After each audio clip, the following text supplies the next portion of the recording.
Hey everybody, welcome to The Bald and the beautiful being you. Hey everybody. Just got back from the movie theater. Just saw Knock at the Cabin, M. Night's latest.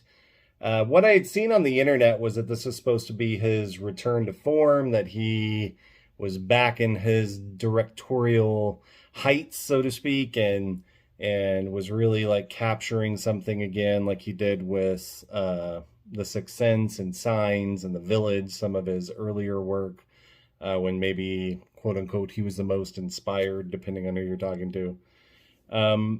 This film, Knock at the Cabin, it's not one of those where it has that twist ending like The Sixth Sense did, which was fantastic. That movie, I remember distinctly going to the theater. I remember people saying, keep the plot twist, don't say anything, and going and seeing it and finding out that fucking Bruce Willis has been dead the whole time. Like, brilliant. Toni Collette in it as Cole's mom, like her emotions, like in the car when Cole's telling her about her grandmother, and the bumblebee pendant that the grandmother keeps moving, and just so good. Like, that just touches your heart, and it was scary. Like, it had these scenes that were just terrifying, like Cole being thrown into that little attic room where that spirit's been trapped in there forever, being punished by the master or whatever of the house, and just terrifying. Like, it was well done. And then Signs was equally well done, like with the alien invasion and, keeping things hidden. And it was really just about faith. Like, it was a movie about faith and, trying to believe that there's something that's guiding us, and, following through with that, when you have that choice, in moments of grief, you continue to have faith in a power greater than yourself.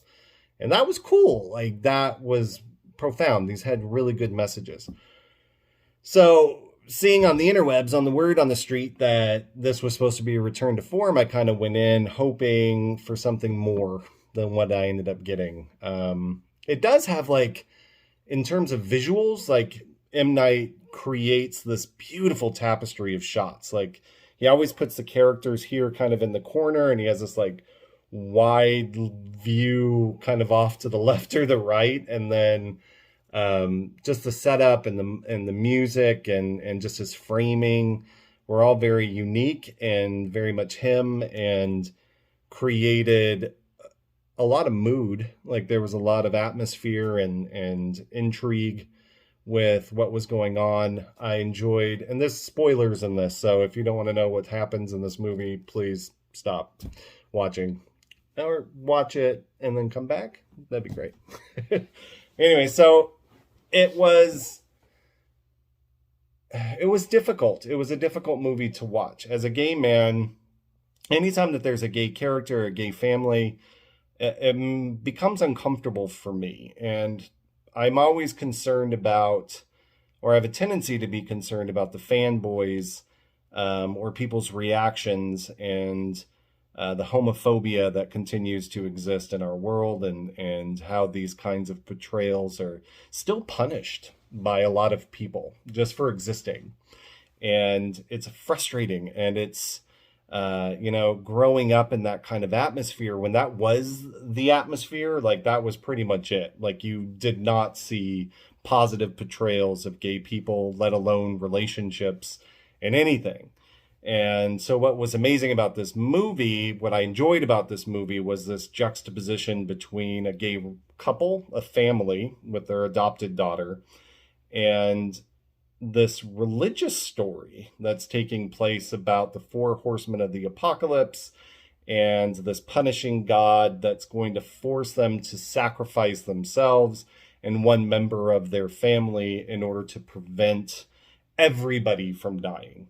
So, I don't like that God. I think that God's bullshit. I don't believe in that. So there's that. So as soon as those biblical themes of the Old Testament come riding in, I'm kind of tuned out. It's not my favorite storyline. Don't super enjoy it. It kind of bugs me in the same way, like with exorcism movies. I'm like, I'm not... we can... Anyway, so with that said, I enjoyed it more as a metaphor for what it is that gay couples experience in a world that's often religious.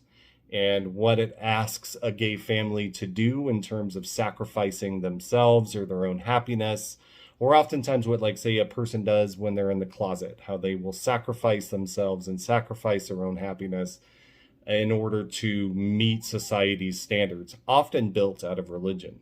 So that was interesting. Like, from a metaphorical, symbolic point of view, I found that story to be interesting. And I found their, what they were going through, again, as that metaphor to be, very of the moment, continually of the moment, But again, it was a story of gay men who are being constantly confronted by homophobia and neglect and the pain that comes from that kind of rejection by their parents and rejection by society, and having to create something in the face of constant adversity, which, as a gay person and as a member of a family headed by a gay couple, it's exhausting. It's exhausting to constantly feel like you have to defend yourself and justify your existence. And because I just exist, like, that's just the way that it is. I'm here. I did not choose that. I did not choose to be gay. I did not choose any of that. It is what it is, And I don't have to fucking justify it. I don't have to make that okay for people. And you can see that in Ben Aldridge's character, who really stood out to me in this movie as like the strongest performance. He plays, I think his name is Andrew, and he's the one that's angry. He's the one that's, wants to retaliate. He's the one that wants to fight back. Whereas his partner, Eric, is more resigned to accepting people for who they are, accepting situations as they are, and has found probably a greater peace than Andrew has. And, and so again, those are interesting themes, but there is no twist. Like, again, spoiler alert, there is no twist at this. Like, they literally have to make this horrible decision to off one of them, and I'll save that for you to watch. But one of them dies in order to prevent the world from ending from this horrible, vengeful god. I love apocalypse movies. Carnage candy, serve it up, cities burning, people running, screaming. I mean, it's all very interesting. But in this situation, I was left so cold once the credits ran. Once once one of the dads, I should say, is walking off with their daughter or driving off with their daughter, and the credits start to roll, I was like, ugh, this was bleh. Not my favorite. I did not super enjoy it. But again, David Bautista, just a shout out, like, he going from Drax and being in the WWE, and he's becoming an amazing actor and really interesting to watch. And he has levels, and, it kind of reminds me of Nick Offerman and his levels of performance and emotion and intellect that they're able to display, and just being surprised by that. That was really cool. So yeah, it was one of those middle movies, where it's like, and then